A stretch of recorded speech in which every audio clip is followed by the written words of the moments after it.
Okay, as you probably all know, I'm a recovering academic, so I'm going to start out with a quiz. Who knows what Boyle's Law is?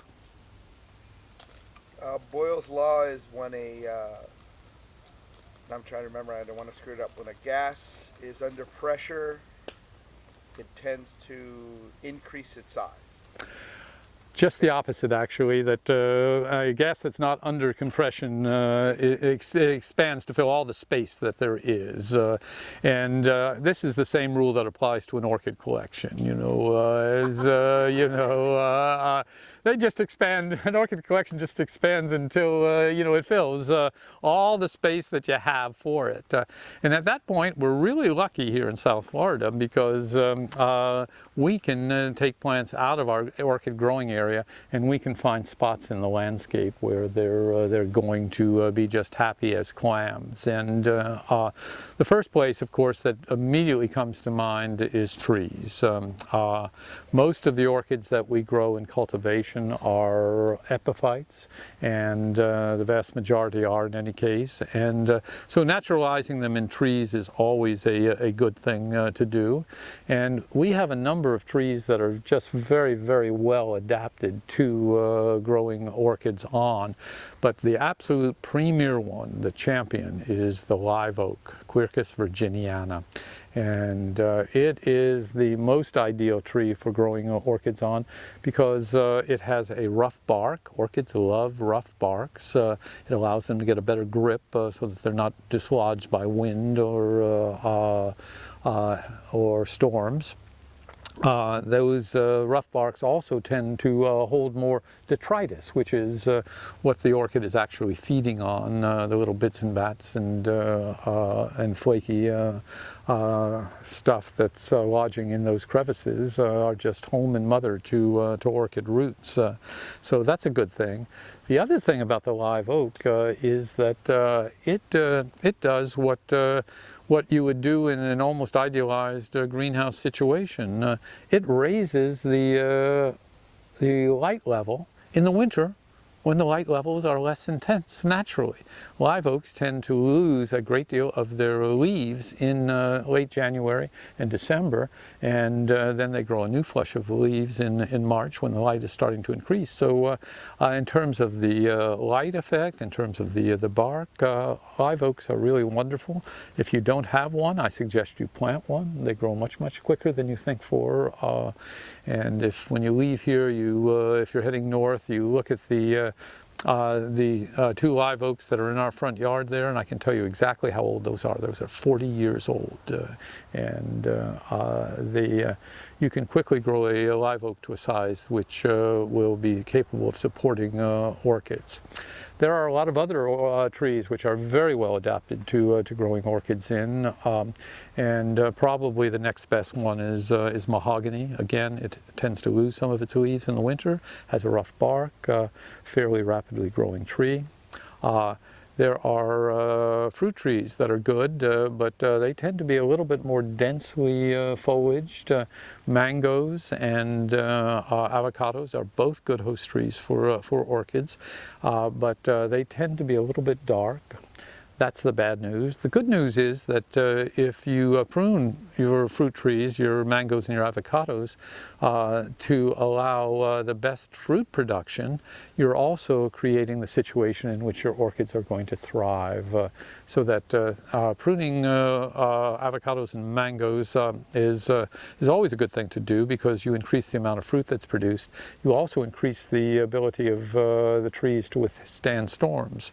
We did some trimming of the trees that are along the pathway here before Hurricane Andrew in order to naturalize orchids in it. And after Hurricane Andrew, the avocado trees that were left standing were those that had been pruned in order to plant orchids on them. The others were gone. They were down. We left them down. They still down, and they grew right back up in strange ways. And fortunately, we're not quite a commercial avocado grove, but they're still producing, and we're happy with them. But mangoes and avocados are both a reasonably good host trees. Tabebuia argentea, the golden shower tree, the one you see over here with the silver leaves. Again, a lovely rough bark, almost like cork. York. Just a beautiful, beautiful tree.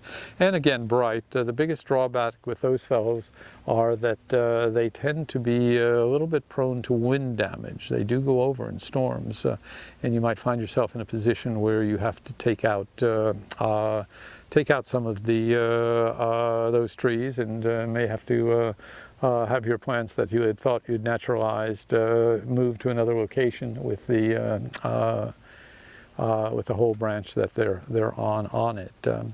There are other trees that are exceptionally good hosts for orchids. Citrus trees are lovely.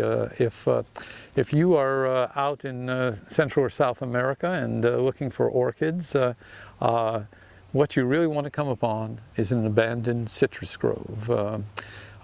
People down there tend to see these orchids as parasitos, and they tend to strip them off the trees, but once the grove has been abandoned, then the orchids really flourish. Alfredo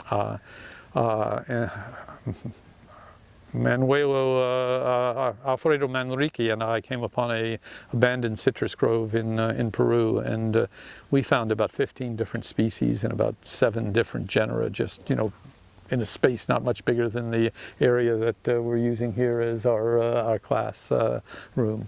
And just incredible. But orchids love citrus, again, bright light. Many of the twig epiphytes thrive there, things like Ionopsis and the Tulumnias. Absolutely love it. Citrus, very good host trees.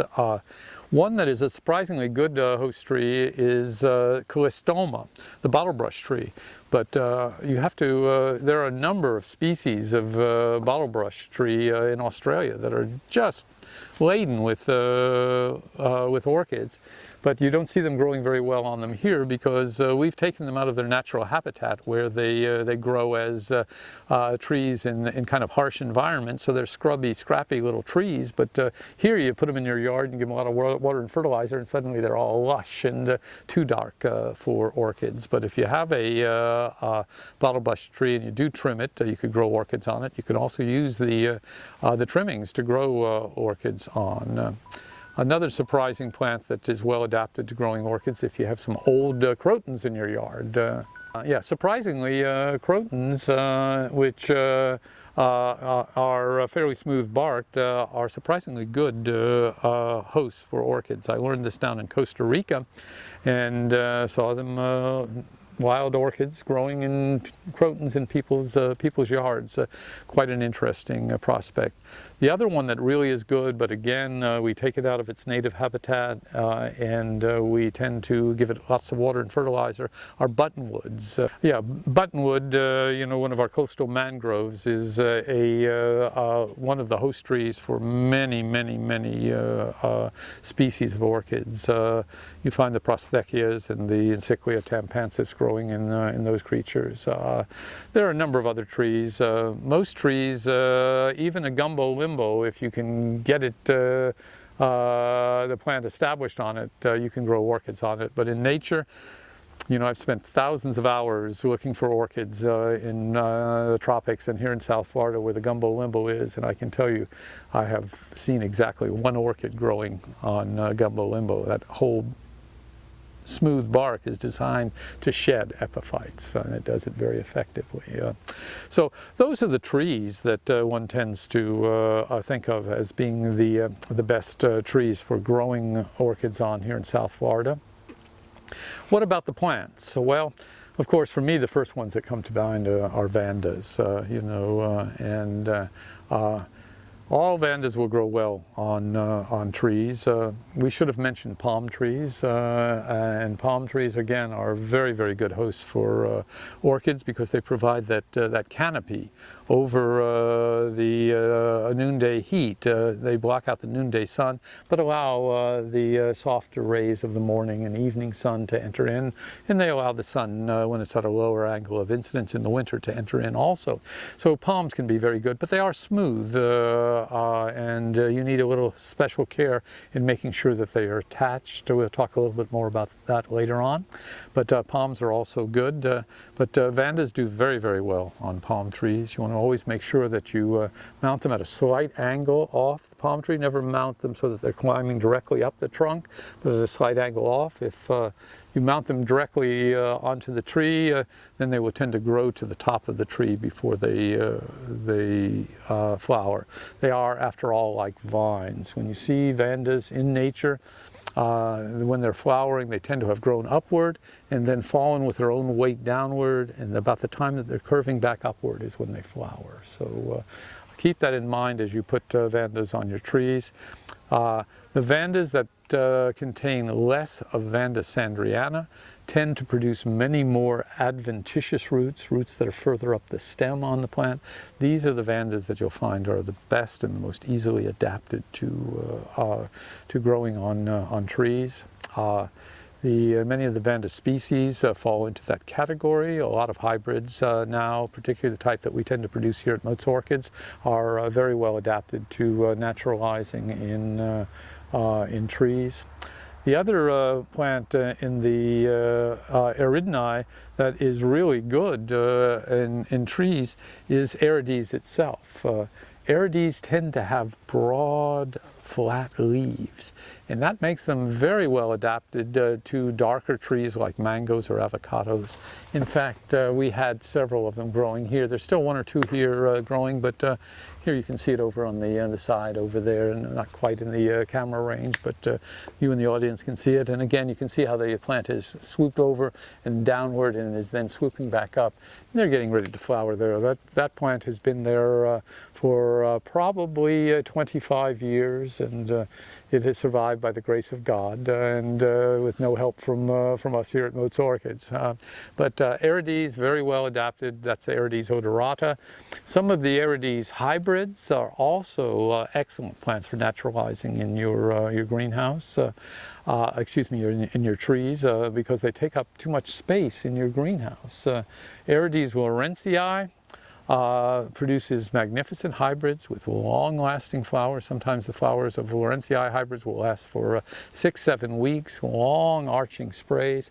But Lawrencii itself is a bigger plant. It has the same plant architecture as Orchids odorata here, but it's just like on steroids. It's 3 times as large. So it makes these big hybrids that we find sometimes are even too big for us to ship to customers up north. The postage becomes prohibitive, but they're magnificent plants for naturalizing in your trees, and they will do well in mangoes or avocados and under lower light conditions. There are a number of other Eridinae that are easily adapted to tree culture, but those are pretty much the best ones. When you're looking at Cattleyas, speaking in general, the bifoliate Cattleyas tend to be very well adapted to growing in trees. Cattleya skinneri and Cattleya aurantiaca, which are now guaranthes, are exceptionally well suited, as is Guaranthe guatemalensis. Any of the hybrids from aurantiaca, like Gold Digger, and there are a number of others out there, these have long-lasting flowers, and they really grow like a weed in trees. The single-leaved Cattleyas, a little less so, although there are exceptions to that also. One of the ones that we find is really well suited is Cattleya Ludemaniana, exactly as exactly, and it is so well adapted that it is, if you go to Cuba in the springtime, you'll find it flowering in all the gardens there. And one theory on how it got there is that when the revolution took place in Venezuela that pitched the Spaniards out, all of the loyalists went to Cuba, and they brought along with them the Cattleya ludemanianas, and so that everyone, all of the older Cubans, are absolutely convinced that ludemaniana is native to Cuba, but it's not. It's just everywhere in Cuba because it's so well adapted, and we had them growing on our tababuya trees here, and they're just exceedingly well adapted to here also. Big, beautiful, bodacious Cattleya types that are really lovely. There are others in the Leylinii that are very well adapted to growing on trees here in South Florida. Broughtonia and its hybrids are very, very suitable. And Cattleyas and other hybrids from Bretonia have real vigor. Perhaps the most successful hybrid that we've ever seen in terms of adaptation is Schomburgkia. I don't know what they're calling it now. Schomburgkia does no longer exist, but the hybrid between Schomburgkia, which is now Myrmecophila tibacinus, and Bretonia, which is summertime. When they're growing strongly, they'll be in bloom almost non-stop, and they just grow like a weed on the trees. Myrmecophilas are also exceedingly well suited to being grown on landscape trees and on palms. They like bright light, but they do grow like weeds. And all of their other hybrids are well suited for growing there. The other group that were formerly referred to as Schomburgkia, which are the true Laelias, the Central American species, and they range into South America, also with the big club-shaped bulbs. Those are very well suited, and as are all their hybrids for growing in trees in South Florida. Just great, great stuff. Many of the oncidiums are also very good. Oncidium spathulata and hybrids from it are very good plants. And again, they have broader leaves and are adapted to somewhat lower light than some of these other plants. So those are good choices also. Dendrobiums. There are a number of dendrobiums that are well suited for growing in trees here.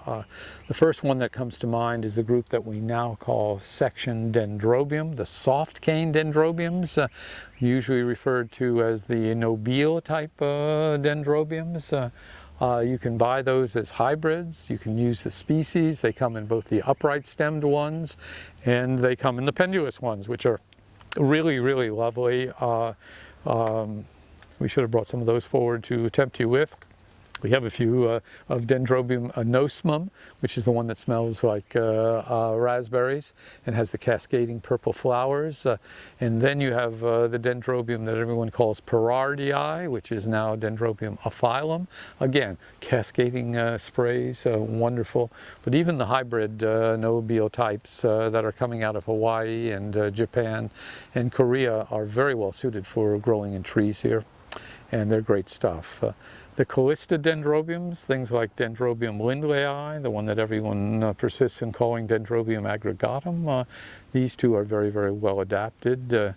What I do advise you to avoid is the dendrobiums of the section Phalaenopsis and spathulata, what we call the hard cane dendrobiums, the ones that you see down in Home Depot and in Lowe's, and they're very inexpensive, but you need to be aware that Dendrobium is a huge genus, and the different sections of Dendrobium require quite different cultural conditions.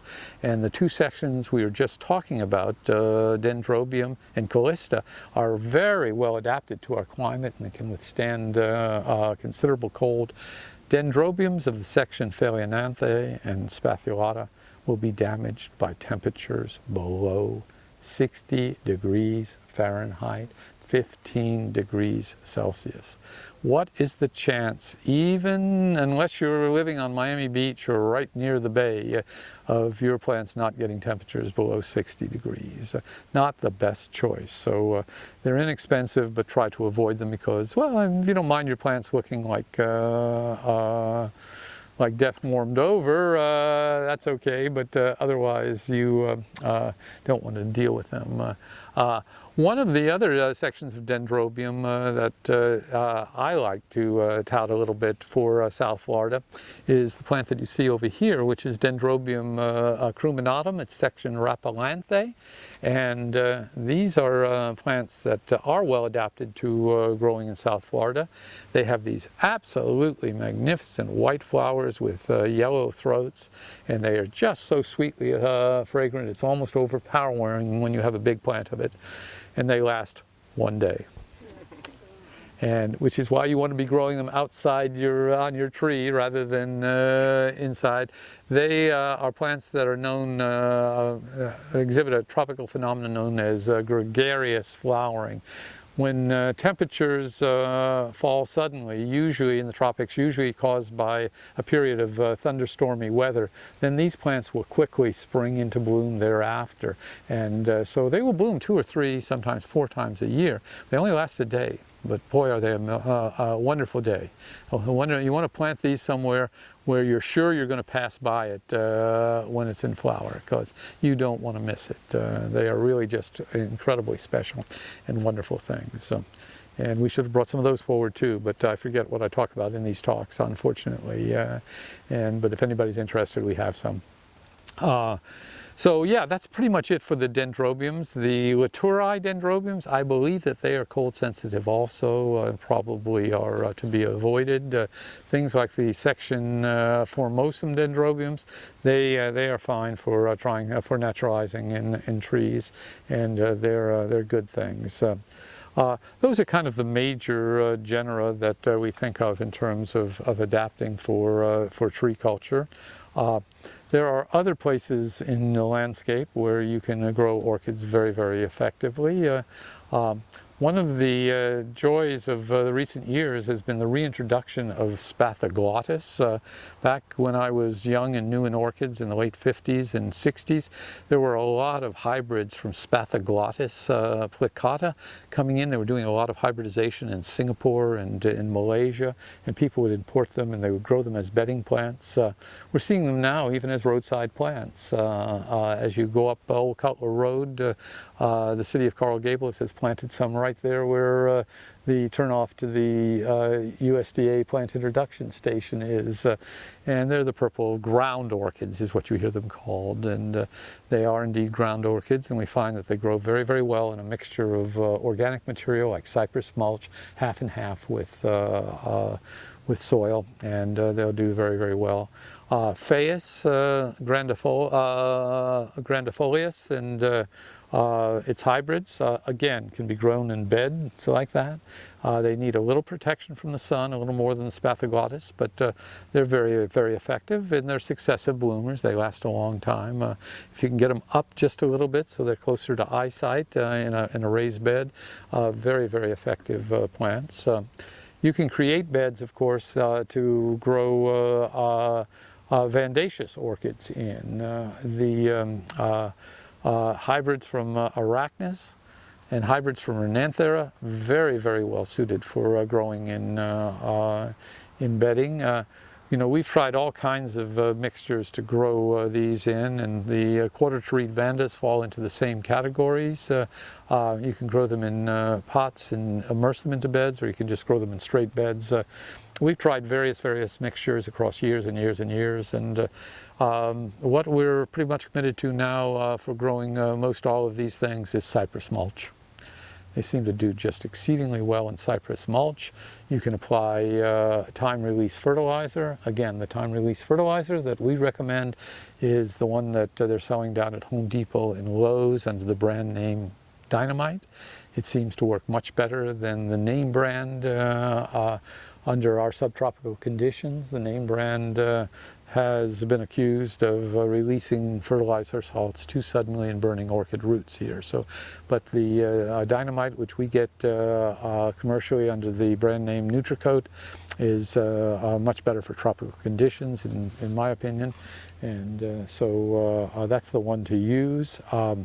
The hybrids between Arachnis and Vanda are all now Arandas. There is no Mocara anymore because there is no Escocentrum anymore. So they're all Arandas. You see people selling those at shows. My advice to you is if you can buy them somewhere else other than at a show, that's the place to buy them. And not only because they're likely to be cheaper, but because the plant is less likely to be stressed. Those plants have been shipped in with those flowers on them, and the plants are stressed. They seem to be pretty good value. You're getting a lot of bang for the buck, but not the best, not the best. The reason for that is that those plants are sufficiently stressed oftentimes that you won't see another bloom on them for a year and a half or 2 years. Whereas if you can find just the plants out there, buy the plants. If somebody, I'm not pushing them, I don't have them for sale, but if you find somebody who has them and has leftover stock that they've grown back, you're better off buying them as plant rather than a plant in flower. My advice to you on those arandas now, which formerly were known as mocaras. So I need to tell you about growing orchids in the landscape. I need to tell you how to mount them on the trees. We had one that I put up. I can't see it from here anymore. We one year we did this class and we actually demonstrated how to do it. But people use various contrivances. That's a Darwinian word. The various contrivances by which orchids are fertilized by insects is the title of one of his famous books. In any event, people use various contrivances. Some people are into using like pantyhose. You know, if you're into that kinky sort of stuff, I guess that's okay. I've seen people use grafting tape to tie them on there. And there's of course the ubiquitous green twist 'em tie, but I want to suggest to you that the very best thing is liquid nails.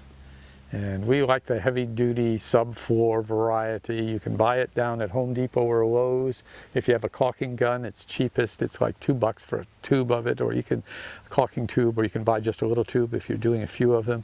And what we like to do is put the liquid nails on the trunk of the tree or the branch of the tree, and then we like to tie them up with the green twist 'em. But once the liquid nails is set, then you can remove all that paraphernalia, and it looks as if it's been growing there forever. But whatever you use,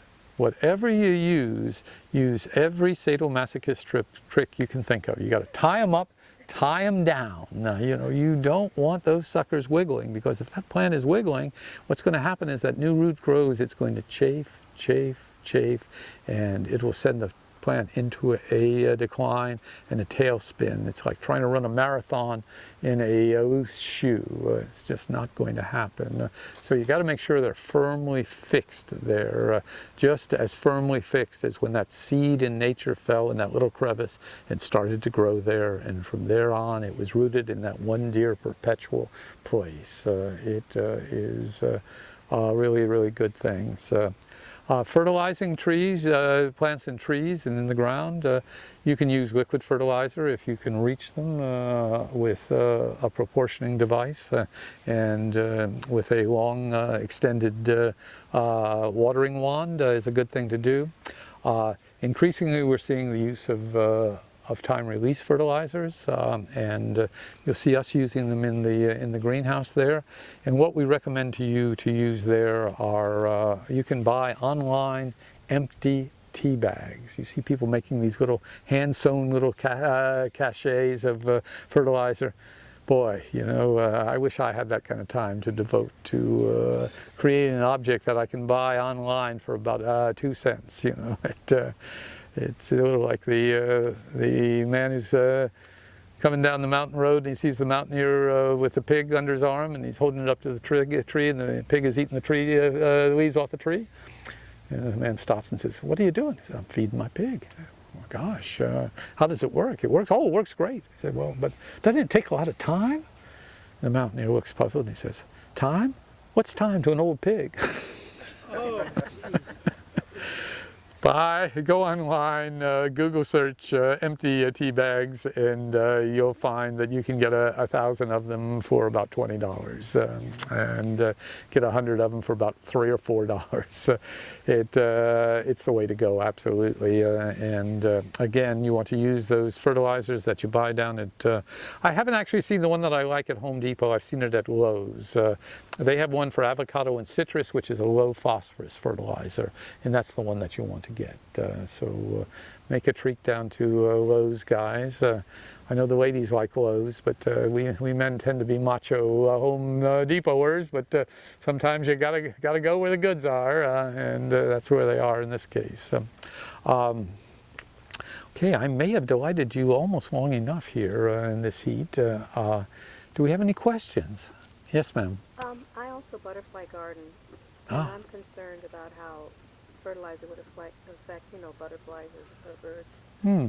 Would the time release be safer? I don't know that fertilizer in any form is likely to affect butterflies or bees. I certainly approve of planting butterfly gardens. I think the biggest effect on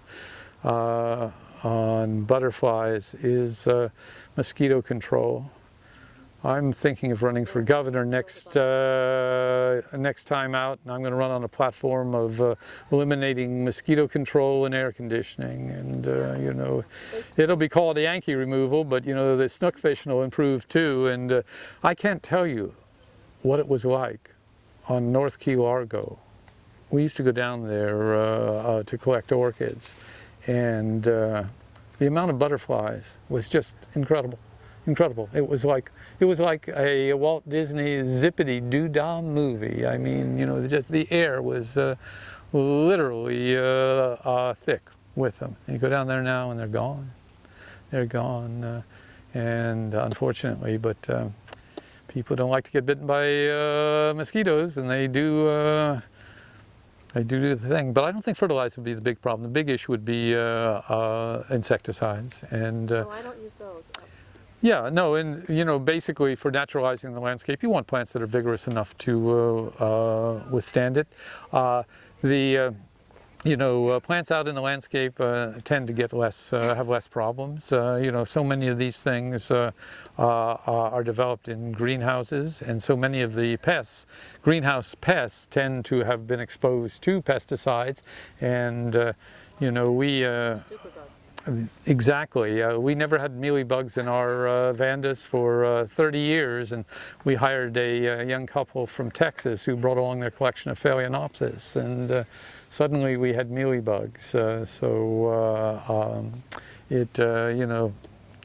You want to make sure your plants are clean before you put them up in the tree. It would be another good piece of advice. Okay, thanks. Can I ask you a question? Sure. Sorry. Not to worry. I don't know, it looks like a Dendrobium.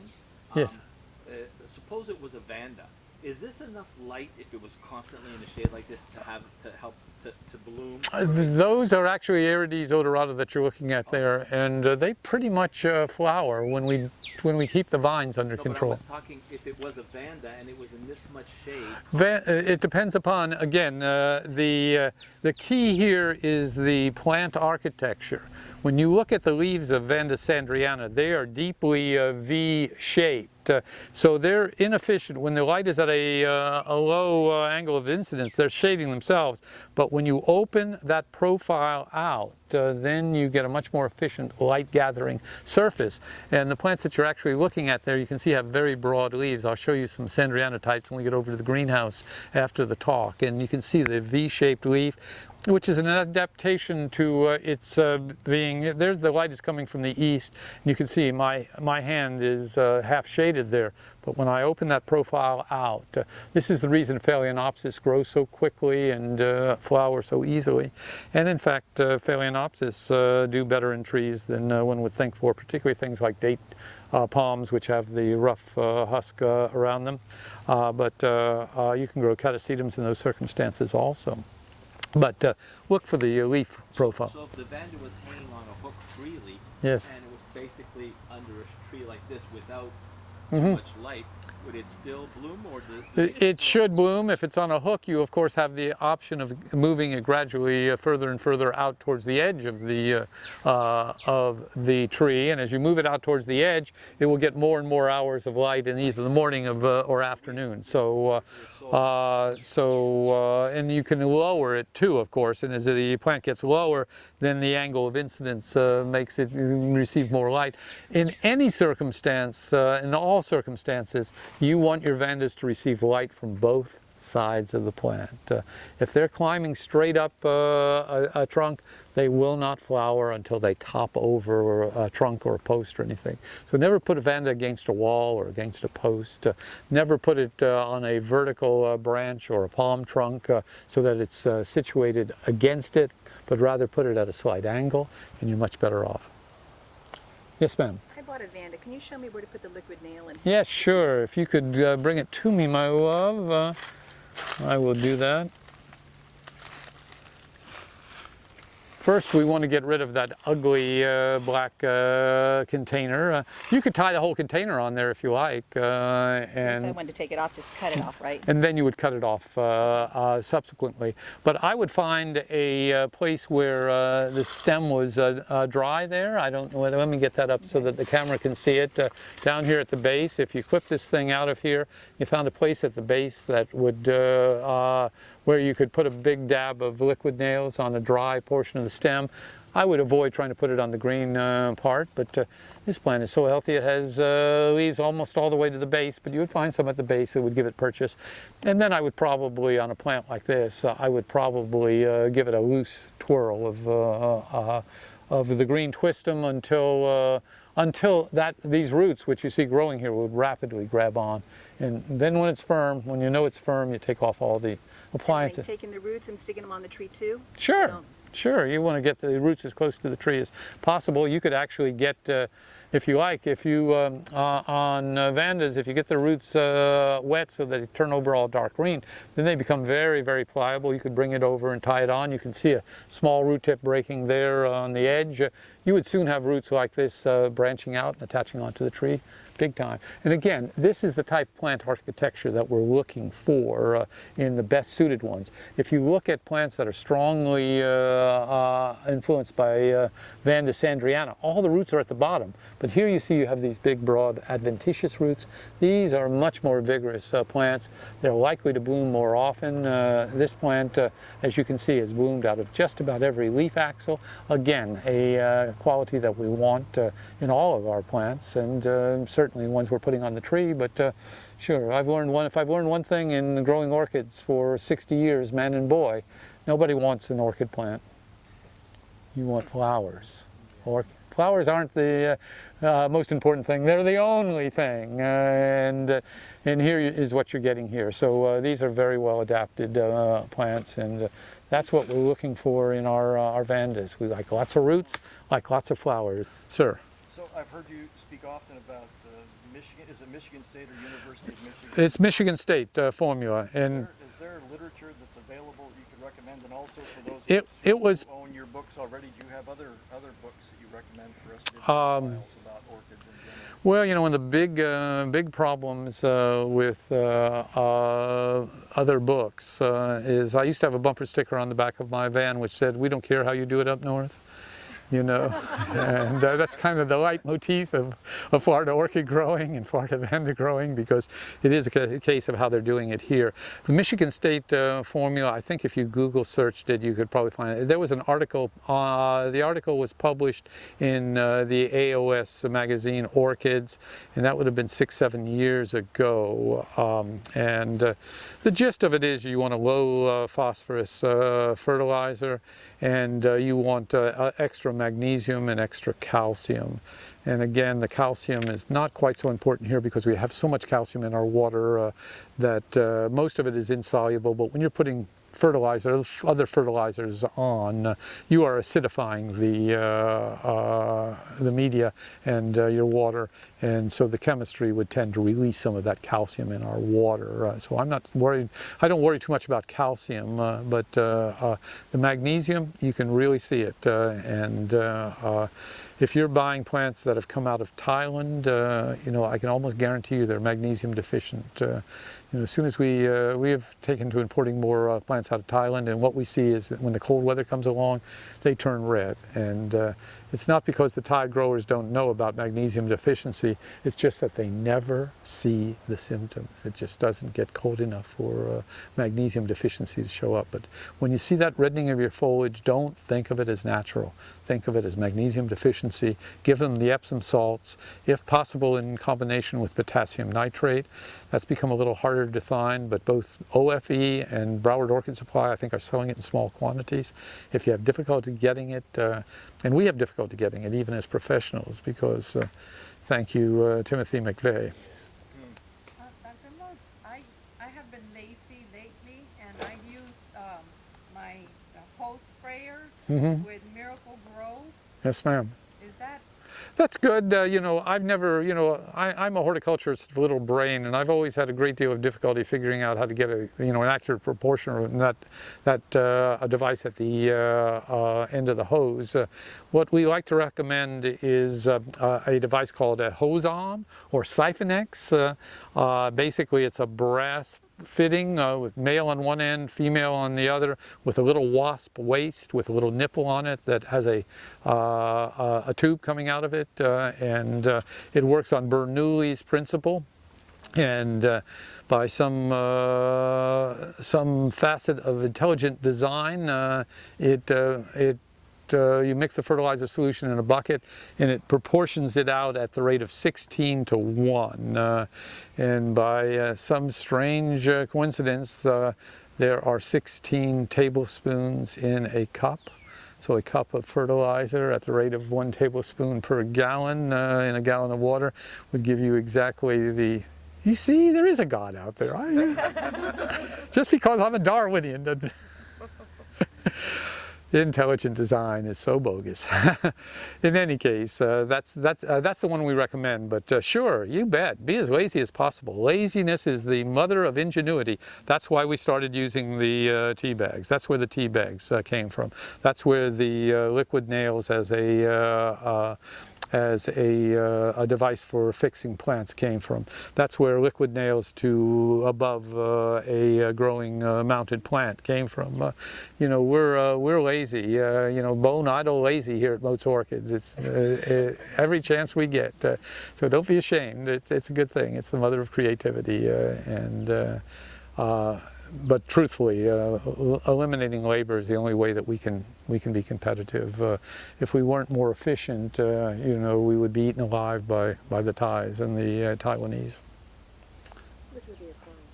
It would, because we are an institution. We are a boutique. You know, when you buy an orchid from Motes Orchids, you're not just buying a plant. You're supporting an institution. You're helping contribute to the delinquency of thousands of people who will be watching this video, among other things, wasting their time and money. But seriously, we do like to think we have a commitment to the industry that's a little larger than a lot of growers, and we do have a commitment to public service. So.